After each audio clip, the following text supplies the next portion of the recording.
O vídeo já vai começar, mas antes, não se esqueça de se inscrever e ativar as notificações.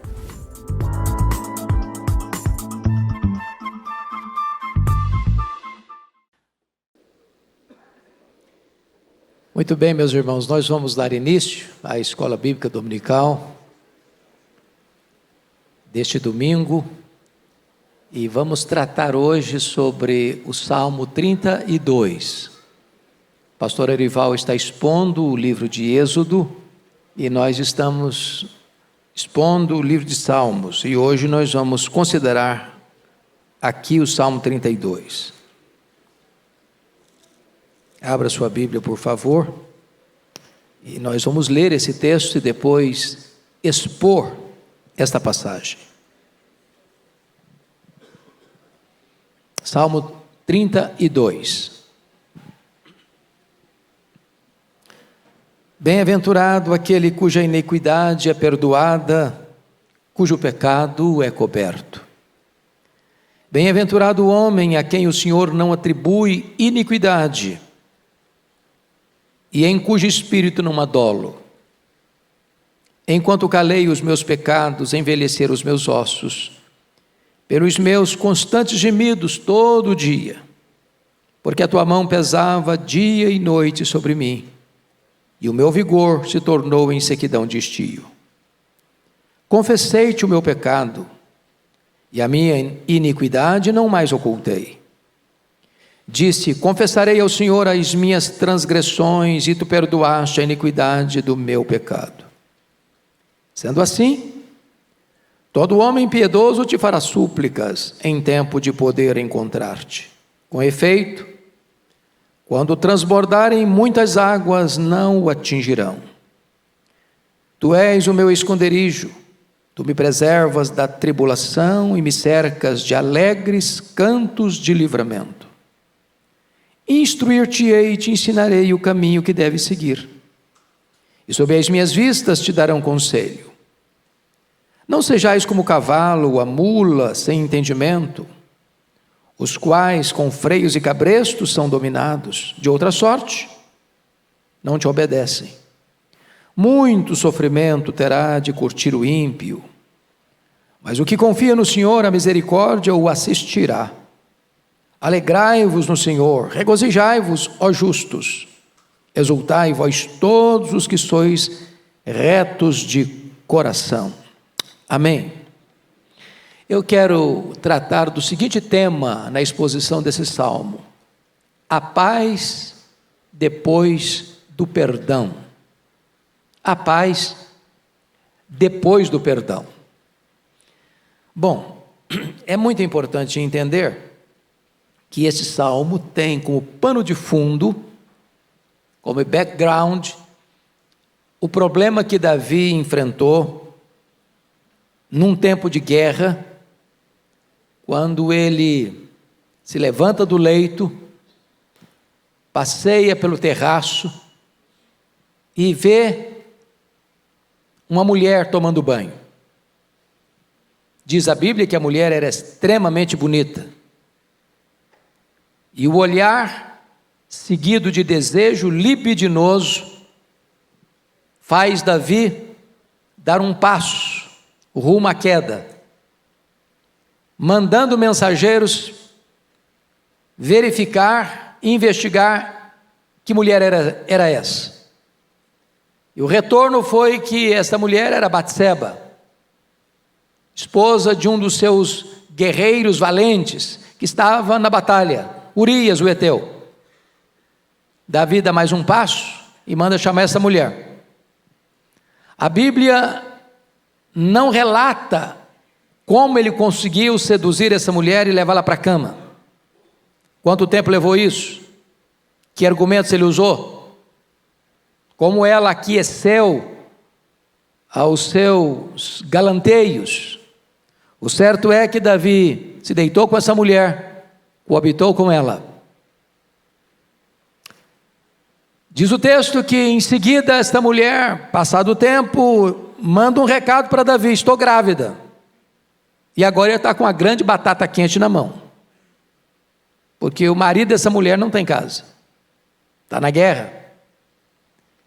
E se essa mulher aparece grávida e o marido na guerra, o resultado, dentro daquela cultura, é que essa mulher corre o risco de ser apedrejada. E então Davi dá mais um passo no seu expediente e manda chamar Urias da guerra. A intenção de Davi é que Urias fosse para casa, coabitasse com a sua mulher e estaria resolvido o problema. Só que Urias era um homem tão íntegro que ele não achou que seria honesto da parte dele, tendo seus pares na batalha, fora de casa, ele fosse desfrutar da intimidade do seu lar, do relacionamento íntimo com a sua mulher. O plano de Davi começa a se frustrar. Então Davi dá mais um passo, dá um banquete, convida o cara, como se ele fosse uma pessoa muito ilustre, e Davi quisesse honrá-lo, e Davi consegue embebedá-lo, e Davi pensa, bêbado, ele vai para casa. E talvez ele que não tenha relação com a mulher, ele não vai lembrar direito das coisas.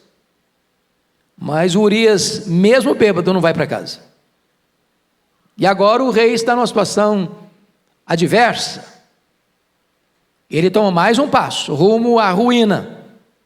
Ele escreve uma carta para o seu comandante Joabe, e disse: Joabe, bota Urias na frente da batalha, sem retaguarda, deixa-o exposto aos flecheiros, para que ele morra. Bota a carta no envelope, bota o seu selo, e põe a carta na mão do portador, e o portador da carta é o próprio homem que vai ser assassinado. Um ato de crueldade.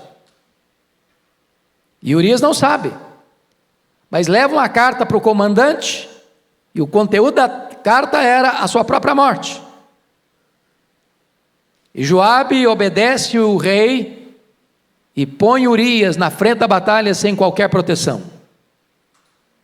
E Urias é morto. E Joabe manda um recado: olha, aconteceu isso, aconteceu aquilo outro, tantas pessoas morreram, tantas tragédias aconteceram. Entretanto, nota de rodapé, Urias, o heteu, também morreu. Essa era a informação, essa era a senha.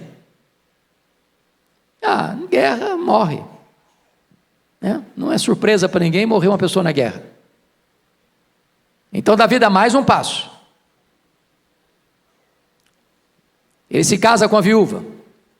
Ele era polígamo, ele tinha outras mulheres. Ter mais uma não era um escândalo nacional. Aparentemente ele estava protegendo uma viúva que precisava de amparo. E então, diz a Bíblia que a criança que está no ventre de Batseba, Deus põe a mão e o menino adoece. E Deus vai morrer. E o Davi chora, o Davi jejua, e o menino morre. E o tempo passa. A Bíblia não diz precisamente quanto tempo, mas diz a Bíblia que o coração do rei estava perturbado. Parece que estava tudo bem, nenhum escândalo público, nada para a imprensa explorar, tudo bem guardado, mas o coração dele estava desesperado. O vigor dele se tornou em sequidão de estio. Os ossos dele ardiam. A mão de Deus pesava sobre ele, mas ele, dissimuladamente, diante de todo mundo, estava muito bem. Ninguém suspeitava de nada. Aí Deus manda à casa dele o profeta Natã. E o profeta Natã usa uma estratégia para fazer uma abordagem. E Davi cai na armadilha, armada pelo profeta, para reconhecer o seu pecado. Porque Natã chega para ele e diz: olha, tinha na cidade um homem pobre e um homem rico. O homem rico tinha muitas reses, muitas ovelhas, muito gado, era um cara rico. O pobre tinha uma cabrita, que dava leite, que vivia dentro da casa, que era como um membro da família, pegava no colo. E aí o homem rico recebe uma visita ilustre. E o rico, em vez de ir lá no campo matar uma das suas reses, para fazer um lauto banquete para o seu convidado, resolve ir lá na casa do pobre, pegar a cabrita dele, a única que ele tinha, e matar, para fazer a refeição para o seu convidado. Quando Davi escuta isso, ele fica irritado, ele tinha um senso de justiça. Esse cara deve morrer. Aí o Natan bota o dedo no nariz dele e diz: você é o cara, você é o homem. Deus te deu o reino, Deus te deu riqueza, Deus te deu até muitos privilégios e prazeres, e você foi tomar a mulher de Urias, e ainda matar Urias. Nesse momento Davi cai em si e diz: pequei, se arrepende, confessa, e Deus diz: está perdoado, mas a espada não vai fugir da sua casa.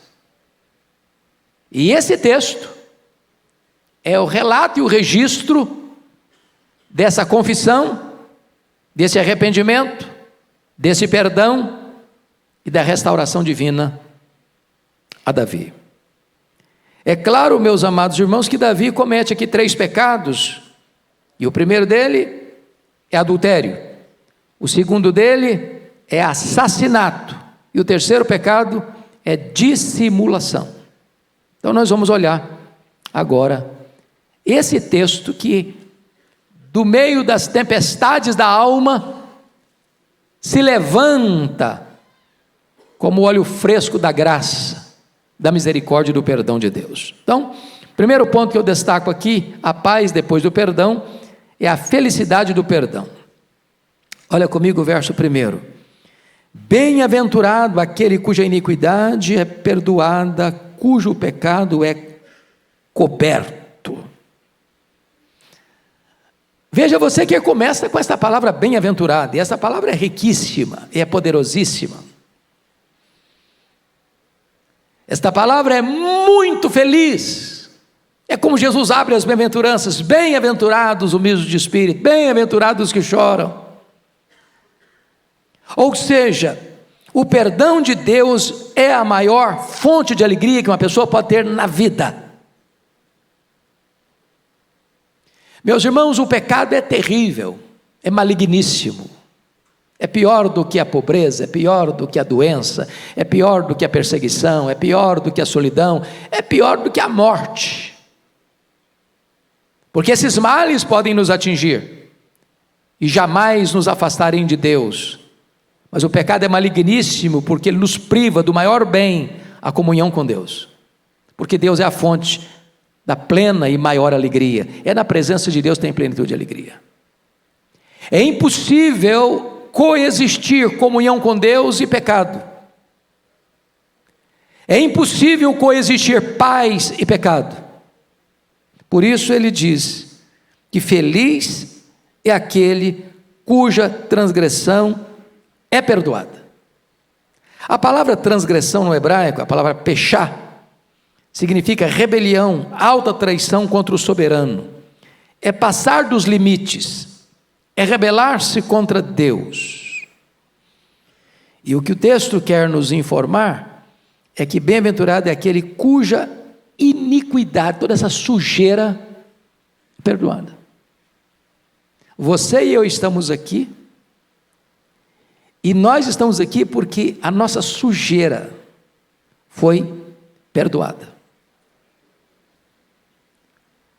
Irmãos, a diferença entre nós e o mais depravado ser humano é apenas de graus e não de natureza. Está dentro de nós todo o potencial para toda a malignidade do pecado. É isso que os teólogos entenderam por depravação total. Não há nenhuma área da nossa vida que não tenha sido afetada pelo pecado. A nossa razão, a nossa emoção, a nossa vontade. Não há parte sã na nossa vida. Como Moody, certa feita, caminhava com um irmão da igreja para uma cruzada nos Estados Unidos, e a pessoa que o acompanhava olhou para um bêbado caído na sarjeta, todo sujo, de vômito. E a pessoa disse: olha aí, Moody, que situação horrível. E Moody disse: ali estaria eu, se não fosse a graça. Nenhum de nós tem condições de jogar a pedra. Nenhum de nós tem condições, eu não faço isso, eu não faço aquilo. Não, o potencial do mal está dentro de nós. E feliz é o homem cuja essa sujeira toda é perdoada. O perdão divino lava os pecados, e o perdão divino nos livra da culpa do pecado. Feliz é aquele, olha aí o verso primeiro ainda, parte B. Feliz é aquele cujo pecado é coberto.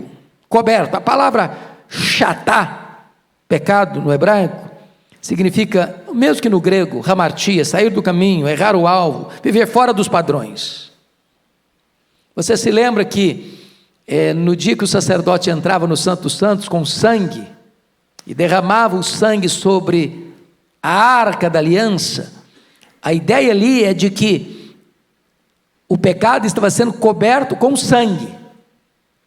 Quando se olhava, não via mais o pecado, porque estava coberto com sangue. A ideia aqui, cujo pecado, está no versículo 1, feliz, bem-aventurado é aquele cujo pecado é coberto, é exatamente isso. O sangue cobriu o pecado. Deus olha e vê o sangue, e ao ver o sangue, sabe o que significa isso? O juízo foi aplicado. Não tem perdão sem justiça, irmãos. Falar em perdão sem justiça é macular a honra de Deus. Deus não faz vistas grossas com o pecado. Deus não faz concessão ao pecado. Deus jamais diz: não, isso aí não tem problema não, vou perdoar, tá, esquece, está tudo bem, tudo resolvido. Não, Deus não faz isso não. Deus pune o pecado. Deus julga o pecado. E toda a história do Antigo Testamento, com todas aquelas matanças de cordeiros e sangue que era colocado no altar, tinha uma única intenção aquilo, era apontar para a cruz, apontar para o Cordeiro de Deus, porque na cruz Deus fuzilou o seu próprio Filho, com a espada da lei, fazendo cumprir cabalmente a justiça dele, porque ele morre como nosso substituto, representante, fiador. Então Deus aplica o juízo no Filho, para que o sangue do Filho cubra o nosso pecado. Por isso a Bíblia diz: feliz é aquele cujo pecado é coberto. O juízo foi aplicado, a lei foi satisfeita, e então a base legal para o perdão. Mas em terceiro lugar, feliz é aquele a quem o Senhor não atribui iniquidade. Olha o verso 2: bem-aventurado o homem a quem o Senhor não atribui iniquidade. A palavra iniquidade, a palavra avon no hebraico, é depravação, distorção moral, perversão. Aqui está o coração da Bíblia, irmãos, aqui está a essência do Evangelho. Como assim aquele a quem Deus não atribui iniquidade? Alguém de nós aqui está desprovido de iniquidade? Como assim Deus não atribui iniquidade? Se eu sou iníquo? Como é que Deus faz isso? Como é que Deus resolve isso? Como é que Deus pode ser justo e ao mesmo tempo justificador do ímpio? Como é que Deus faz isso? Esse texto de Davi está trazendo à baila, à tona, a gloriosa doutrina da justificação pela fé. E você se lembra que na cruz houve 3 transações. A primeira delas, diz lá em 2 Coríntios, capítulo 5, verso 19, Deus estava em Cristo reconciliando consigo o mundo, não imputando aos homens as suas transgressões. O que é a doutrina da imputação? A palavra imputar significa pôr na conta de. Quando Deus foi nos salvar, a primeira coisa que Deus fez, Deus não botou na sua conta, na minha conta, na nossa conta, o nosso pecado, a nossa dívida. Porque se Deus botasse na nossa conta a nossa dívida, se Deus imputasse a nós as nossas transgressões, nós não sairíamos delas, porque a nossa dívida é impagável. Segunda transação da cruz, está lá em 2 Coríntios 5, 21, aquele que não conheceu o pecado, Deus o fez pecado por nós. Significa o quê? Que Deus não imputou a mim o meu pecado, mas Deus imputou o meu pecado sobre o filho dele. Deus lançou sobre ele a iniquidade de todos nós. Ele foi feito pecado por nós. Ele foi ferido pelas nossas transgressões. Agradou ao Pai moê-lo naquela cruz. Deus aplica no Filho o golpe da lei e satisfaz a sua justiça, porque o Filho, como nosso substituto, representante, fiador, morreu pelos nossos pecados em nosso lugar. É só por isso que você pode ler o versículo 2, bem-aventurado o homem a quem o Senhor não atribui iniquidade. O camarada é iníquo, ele cometeu iniquidade, Deus não atribui a ele a iniquidade dele. Por quê? Por quê? Por que eu não tenho que morrer pelos meus pecados? Por que eu não tenho que ir para o inferno por causa dos meus pecados? Não é porque eu sou bom, porque eu sou santo, porque eu não cometo pecado? Não. É porque Deus pegou os meus pecados, as minhas transgressões, as minhas iniquidades e lançou todas elas sobre o seu Filho. E quando os meus pecados foram lançados sobre o Filho de Deus, a lei exigiu que ele morresse, porque o salário do pecado é a morte. Ele não morreu como um mártir, ele não morreu como uma vítima indefesa, ele morreu vicariamente, substitutivamente, ele morreu no nosso lugar, ele morreu pelos nossos pecados. Agora Deus não atribui mais iniquidade a mim, sabe por quê? Porque Deus é justo, e Deus sendo justo, ele não pune o mesmo pecado duas vezes. Ele puniu o meu pecado no Filho dele, para não punir o meu pecado em mim mesmo. É isso que Davi está ensinando aqui. Feliz o homem a quem Deus não atribui iniquidade. Terceira transação da cruz, está lá em 2 Coríntios 5, 21. Aquele que não conheceu o pecado, Deus o fez pecado por nós, para que nele nós fôssemos feitos justiça de Deus. Sabe o que Deus vai fazer agora? Deus vai imputar, ou seja, botar na nossa conta, toda a justiça do seu Filho. Notem vocês que justificação é um ato, não é um processo. Segundo, justificação não tem graus, não tem ninguém mais justificado do que outro. Prestem bem atenção no que eu vou lhes dizer. A justificação não faz você justo. Justificação declara você justo. É um ato de declaração. Então, quando Deus puxa sua ficha lá no tribunal do céu, sabe o que está lá? Justificado. O que significa isso? Não só você não tem dívida, mas você tem crédito. Crédito infinito. Toda a justiça de Cristo está depositada na sua conta. É por isso que a Bíblia diz, já nenhuma condenação a mais para aqueles que estão em Cristo Jesus nosso Senhor. Bem-aventurado aquele a quem o Senhor não atribui iniquidade. Mas veja ainda, em quarto lugar, feliz é aquele em cujo espírito não há dolo. O que é dolo? Dolo é má intenção, é maldade.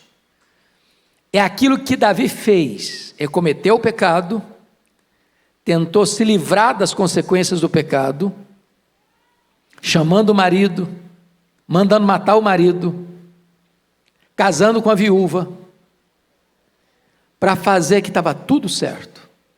Ele agiu com dolo.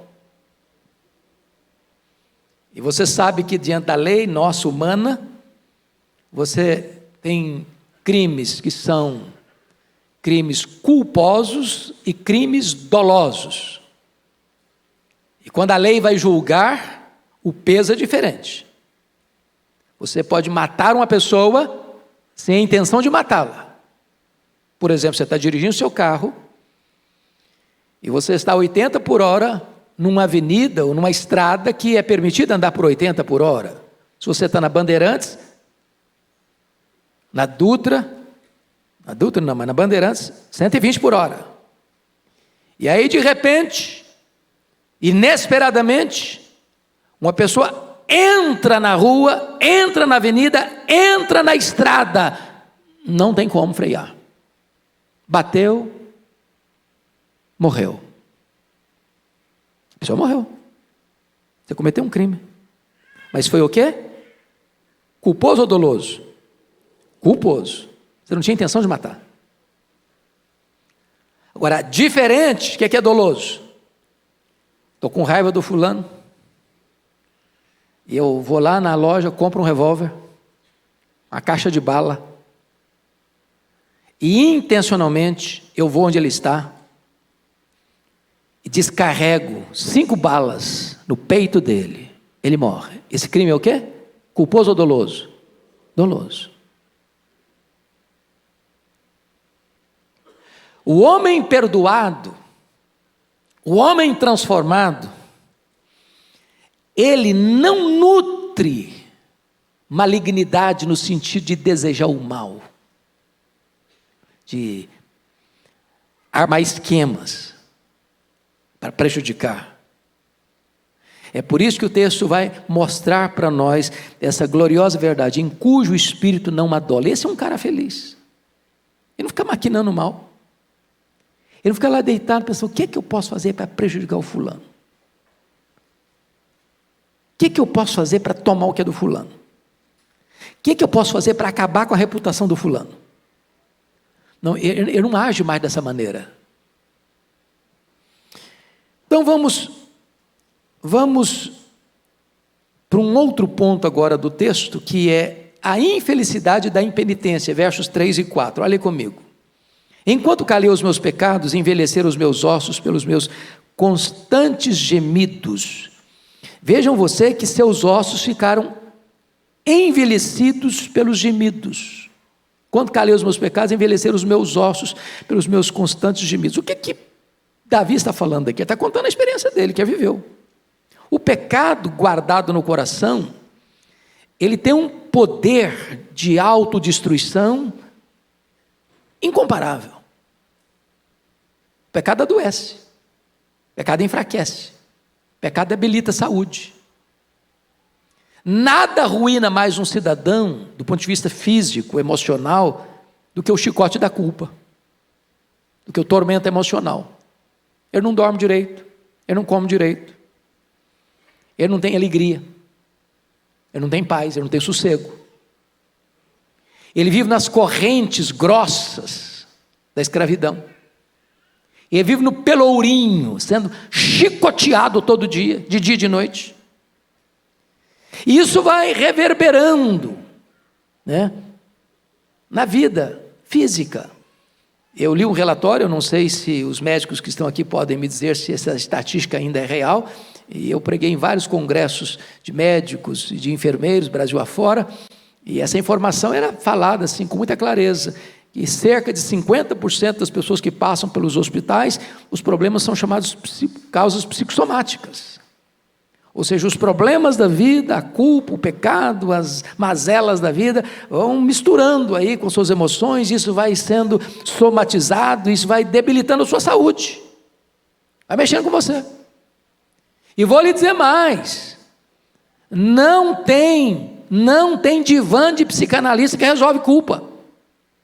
Não tem remédio da farmácia que você toma e alivia a culpa. Você alivia uma dor física, mas a culpa não. O chicote da consciência não. E aqui Davi está mostrando que O problema da culpa corrói. O pecado é como se fosse uma serpente que você vai aquecer no seu peito. Ela vai te pegar, ela vai te picar, ela vai deixar veneno em você. Mas nota em segundo lugar, que ele vai dizer aí no verso 4, outra coisa gravíssima. Porque a tua mão pesava de dia e de noite sobre mim. Ô, gente, a mão de Deus é uma bênção, né? É a maior dádiva que nós podemos ter, a mão de Deus. A mão de Deus sobre nós. A mão de Deus que protege, a mão de Deus que dirige, a mão de Deus que guia, a mão de Deus que abençoa. É a mão de Deus. Aí nós não pedimos, Senhor, estenda a tua mão sobre nós. É uma bênção a mão de Deus. Mas a mão de Deus também pode ser o nosso maior problema. Se a mão de Deus pesar, você está frito. Tem homem que te livra, tem dinheiro que te livra, tem viagem que te livra, não tem mudança de endereço que te livra, não tem apartamento de cobertura que te livra, não tem mansão que te livra, não tem muro que te livra, não tem nada que te livra se a mão de Deus pesar sobre a sua vida. E ele diz, a tua mão pesava sobre mim. Quando?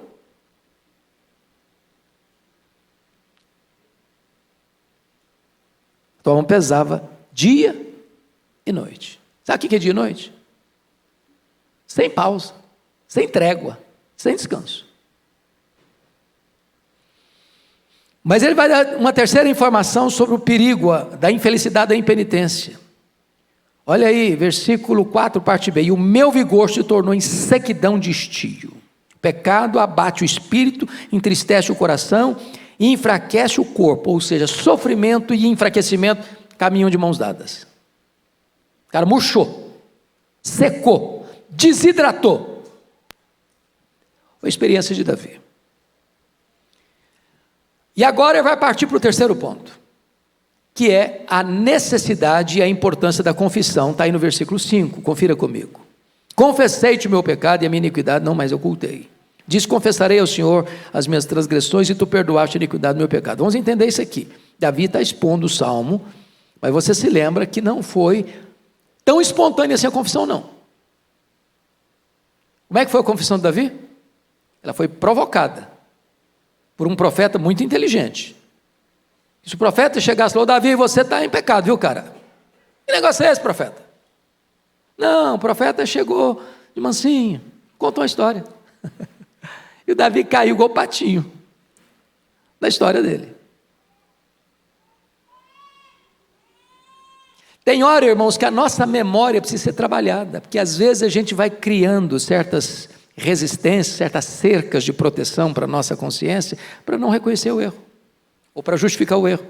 Eu pequei por isso.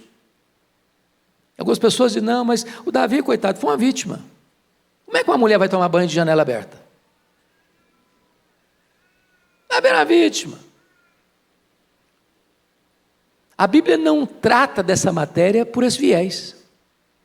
Em momento algum a Bíblia bota a culpa na Betseba, embora se ela tomou banho de janela aberta, ela não devia ter feito isso mesmo não. Ninguém está com licença aqui para tomar banho nu, em público, ou deixando a porta aberta, ou a janela aberta. Porque hoje não é a janela que está aberta mais não, é a mídia social. Tem gente que se veste sumariamente e tira uma foto bem bonita e posta. Ela quer ser vista. A intenção é exatamente despertar desejos. Vejam onde não vão parar. Mas o ponto básico é o seguinte: o Davi está reconhecendo aqui que ele precisa confessar. Confessei-te o meu pecado e a minha iniquidade não mais ocultei. Em outras palavras, Davi destampa a caverna dos horrores. Abre a caixa da ferramenta. Abre a caixa preta. Joga tudo para fora. Se você pega uma ferida, por exemplo, ela está lá. Se você tampa a ferida, o que acontece com essa ferida? Ela vai se contaminando, vai gangrenando, e ela pode ser extremamente perigosa. O que você tem que fazer? Abrir a ferida, fazer asepsia, aplicar o remédio. Esconder, tapar, botar uma cobertura para ninguém perceber, não é a solução do problema. Davi está dizendo: confessei-te o meu pecado. E qual o resultado? Disse: confessarei ao Senhor as minhas transgressões, e tu perdoaste a iniquidade do meu pecado. O que a Bíblia ensina em Provérbios 28:13? Quem lembra de cor? Vamos lá? Aquele que encobre, me ajuda aí, as suas transgressões jamais prosperará, mas aquele que as confessa e deixa, alcançará misericórdia. O que a Bíblia diz mais? Lá em 1 João 1,9: se confessarmos os nossos pecados, Deus é fiel e justo para nos perdoar os pecados e nos purificar de toda injustiça. A Bíblia diz que o nosso Deus tem prazer na misericórdia e é rico em perdoar. Deus não tolera um coração duro, mas Deus habita com abatido e contrito de coração. Não importa a gravidade do pecado, em havendo arrependimento e confissão, há perdão. Isso é maravilhoso, irmãos, porque embora o pecado seja maligníssimo, tem saída. Tem saída. Agora vamos entender isso aqui. Arrependimento é uma palavra muito importante na Bíblia, muito importante. E a palavra arrependimento, metanoia, na língua grega, ela tem 3 implicações muito importantes. Arrependimento implica em mudar a mente, mudar a emoção e mudar a vontade ou a volição. Porque nós somos o quê? Nós somos razão, nós somos emoção, nós somos volição, certo? O arrependimento tem que trabalhar essas 3 áreas, senão, se não completar o ciclo, não é arrependimento. Talvez a melhor forma de explicar isso é ilustrar a diferença entre Judas Iscariotes e Pedro. Judas traiu Jesus, Pedro negou Jesus. O Judas suicidou, o Pedro foi restaurado. Qual a diferença de atitude entre Judas e Pedro? No ciclo de Judas faltou um elemento. O elemento racional existiu, ele reconheceu o erro dele? Reconheceu. Ele ficou triste porque errou? Ficou triste. Então, de 3 elementos do arrependimento, ele tinha 2 etapas vencidas. Ele reconheceu o erro, foi lá para o sacerdote trair sangue inocente. E ele ficou tão triste que ele devolveu o dinheiro. Não quero saber desse dinheiro, esse dinheiro não resolve nada para mim. O que faltou para ele completar o ciclo? Voltar-se. A vontade, a disposição, a decisão de voltar para Jesus. Por isso que a palavra arrependimento significa dar meia volta. Eu estou indo para cá, eu reconheço o erro e retorno. A vontade precisa agir, retornar para Deus. Porque se você não fizer o ciclo completo, você fica preso no cipoal do remorso, e o remorso leva ao suicídio, ao desespero. Pedro reconheceu o erro, Pedro ficou triste pelo erro, chorou, mas Pedro voltou-se para Jesus, completou o ciclo, é restaurado, é perdoado. Agora, notem vocês, que o perdão é resultado da confissão, e tu perdoaste a iniquidade do meu pecado. Então vamos pegar a ideia aqui do perdoar do pecado.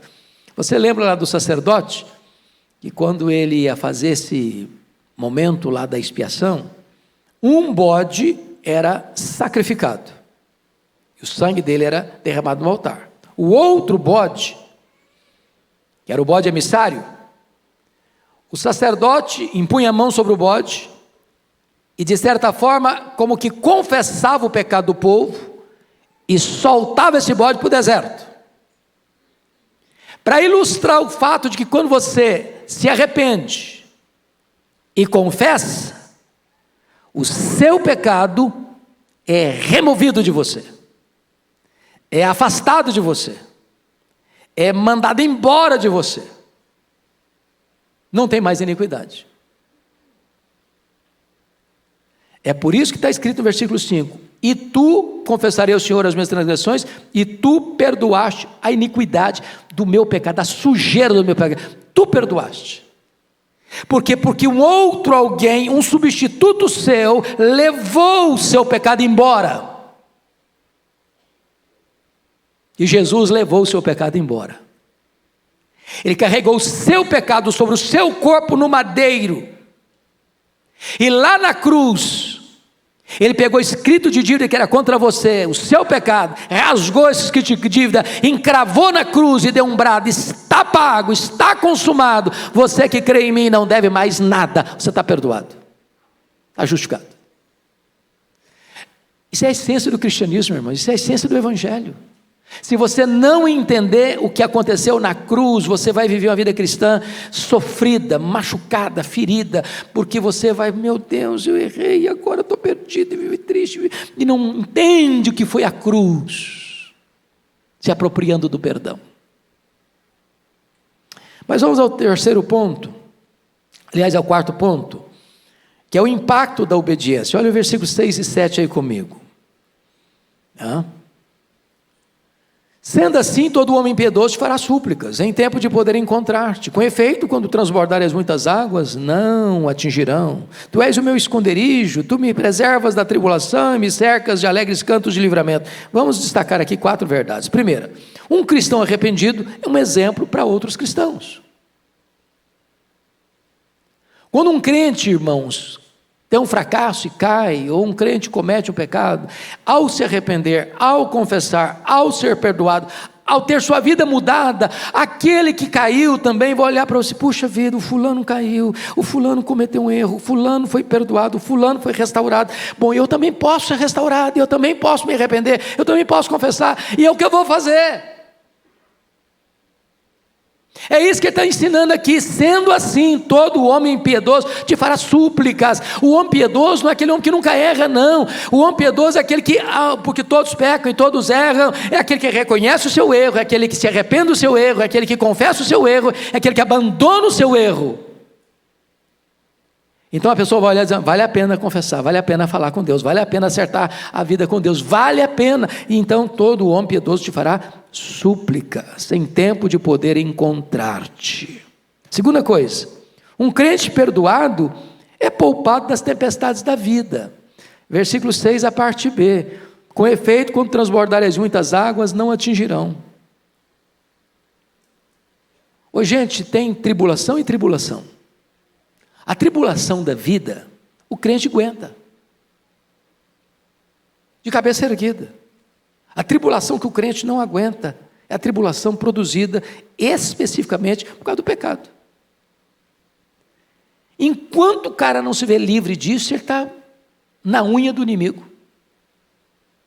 Uma camisa de força, um pelourinho, sendo açoitado, atormentado, acuado, acusado, triste, ossos secos, vigor seco. É isso que ele está dizendo. É isso que ele está ensinando para nós. Vocês se lembram da história do Lutero? E Lutero era um camarada que sempre teve dramas de consciência, né? Antes da conversão dele, o Lutero ia todo dia no confessionário, todo dia. E as confissões dele eram confissões assim, de 1 hora, 1h30, 2 horas. E o padre que recebia as confissões não aguentava mais. Aquela lorota toda. Dizem os biógrafos de Lutero que um dia o padre confessor disse para ele: ô Lutero, o dia que você cometeu um pecado de verdade, vem aqui, que eu não aguento mais essa lorota sua, não. Porque o camarada tinha dramas de consciência. Dramas de consciência. Depois que ele conheceu a gloriosa doutrina da justificação pela fé, o justo viverá pela fé.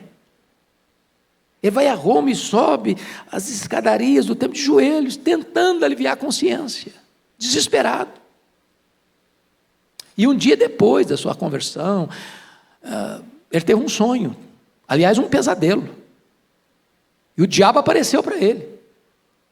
E Lutero tinha esses dramas, para você ter uma ideia, na dieta de Worms, quando ele é levado à dieta de Worms, diante das autoridades políticas e eclesiásticas da época, com as obras dele em cima da mesa, e ele sabia que a situação ali era gravíssima, a vida dele estava em risco. Perguntaram a Lutero: você nega, você volta, desculpa do pleonasmo, volta atrás, você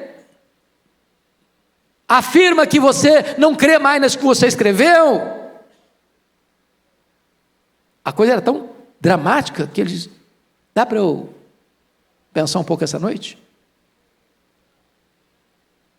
E naquela noite, dizem os seus biógrafos, que ele enfrentou uma batalha espiritual tão grande, que parecia que o diabo estava ali no quarto dele, a ponto de pegar o tinteiro e jogar na parede, tentando jogar no diabo. Louvado seja Deus, no dia seguinte, quando as obras foram postas de novo na mesa, e perguntar para ele: você nega? Você se retrata? Ele respondeu: a não ser que vocês me convençam pelas escrituras que eu estou errado, eu não posso me retratar. Porque não é legítimo o homem agir contra a sua própria consciência. Que Deus me ajude. E ali foi o grande corte radical da reforma que começou em 1517. A dieta de Worms aconteceu em 1521. Mas dizem os estudiosos que certa feita ele está dormindo e ele tem um pesadelo e o diabo aparece para ele com a lista de pecados terríveis.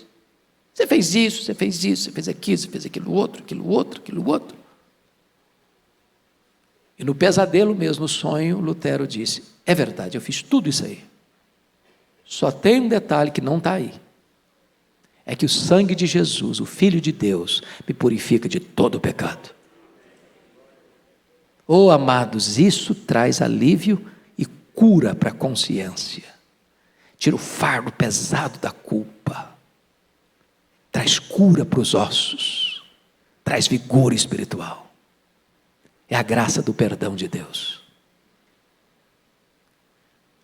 Mas em terceiro lugar, um crente piedoso, ou melhor, um crente perdoado, tem Deus como seu esconderijo. Olha o versículo 7. Tu és o meu esconderijo. Oh, louvado seja Deus. Porque note você, um crente em pecado, ou seja, um crente que comete o pecado, não se arrepende dele, a mão de Deus está sobre ele. O que é que ele tem de Deus?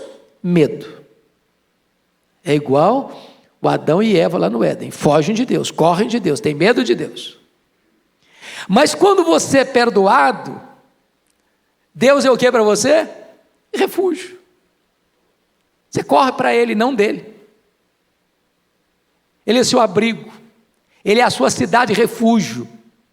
Para Ele você pode correr, nele você tem segurança. Mas em quarto lugar, um crente perdoado é poupado do sofrimento e cercado de cânticos de livramento. É o que diz o verso 7, a parte B: tu me preservas da tribulação e me cercas de alegres cantos de livramento. Em vez de gemido, tem louvor. Em vez de lamento, tem celebração.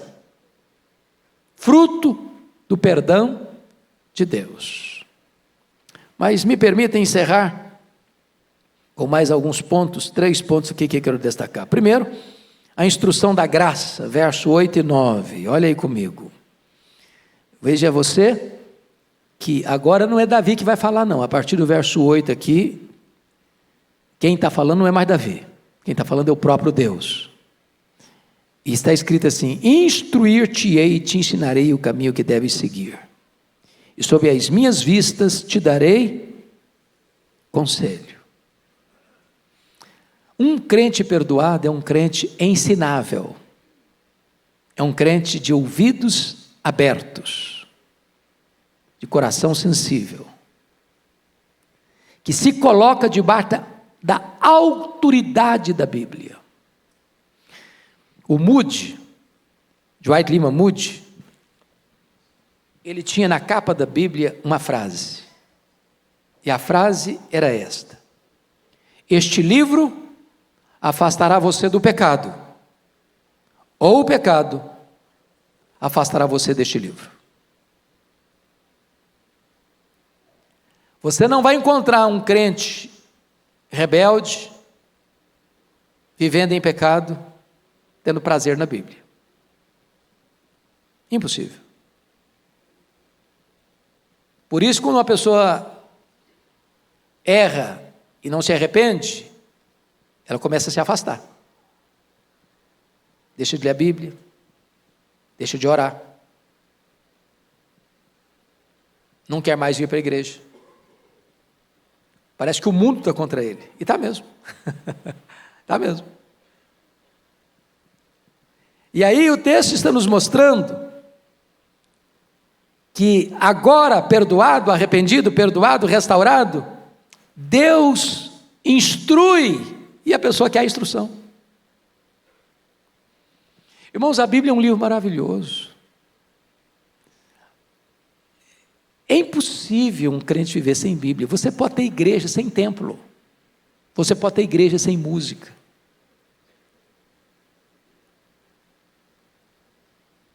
Mas você não pode ter igreja sem Bíblia. Onde não tem palavra de Deus, não tem direção. Eu quero fortemente encorajar você a ser um estudioso da Bíblia.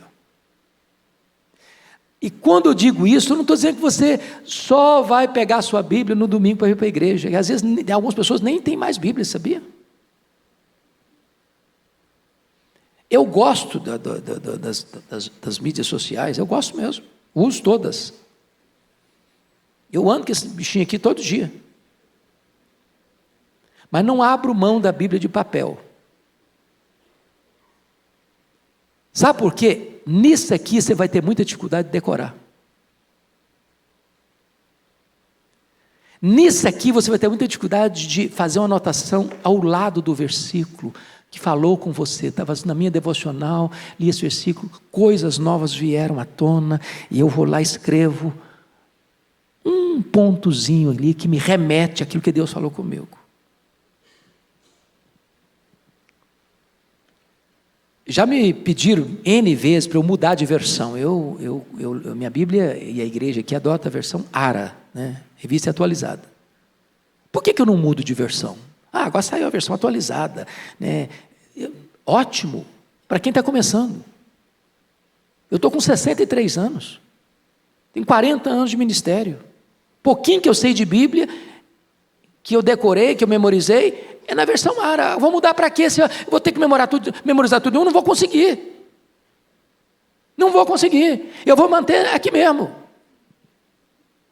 Eu preciso trazer à minha memória a palavra de Deus. Eu preciso mergulhar um pouco mais fundo. Então, gente, se você quer ser um crente com tutano, com musculatura, tem que ler Bíblia. Mas ler Bíblia em casa. Nós estamos vivendo na melhor época do mundo. Hoje a gente tem Bíblia de estudo hoje de todo jeito. Tem Bíblia para criança, para adolescente, para jovem, para adulto, para velho, para casado, para descasado, para empresário, para empregado. Não sei das quantas. Tem Bíblia de tudo quanto é jeito. E o povo é analfabeto da Bíblia. Uma loucura isso. Você vai pregar em Ageu, o cara começa a procurar Ageu em Gênesis. Ele não sabe nem que tem Ageu.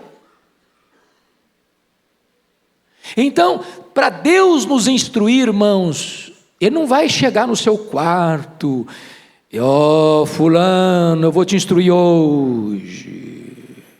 Abra os seus ouvidos que te falarei. Não. Você vai pegar a sua Bíblia e vai ler a Bíblia e Deus está falando com você. Com você. Tem crente que não escuta a voz de Deus, não lê Bíblia.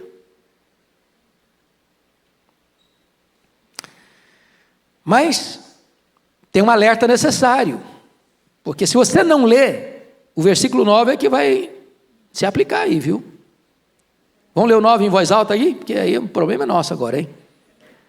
Vamos lá, juntos? Não sejais como o cavalo ou a mula, sem entendimento, os quais com freios e cabrestos são dominados.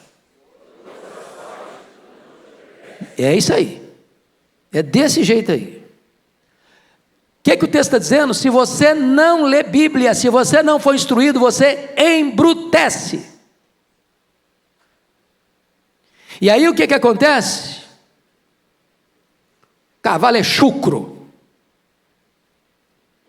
E a mula é teimosa.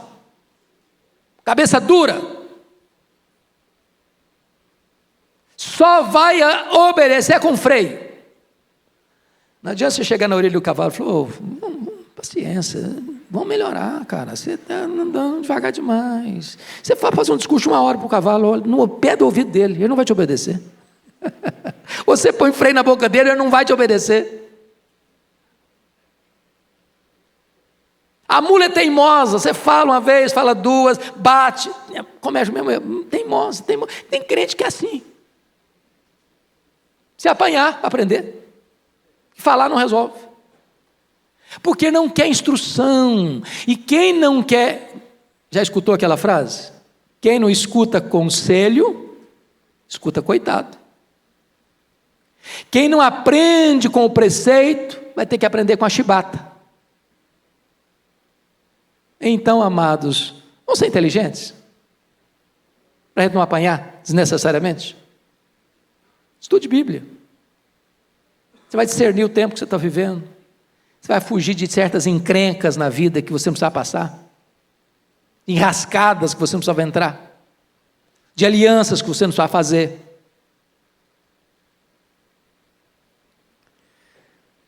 Penúltimo lugar, contraste profundo no versículo 10. Muito sofrimento terá de curtir o ímpio, mas o que confia no Senhor, a misericórdia o assistirá. Então tem dois caminhos, o caminho do ímpio e o caminho do piedoso.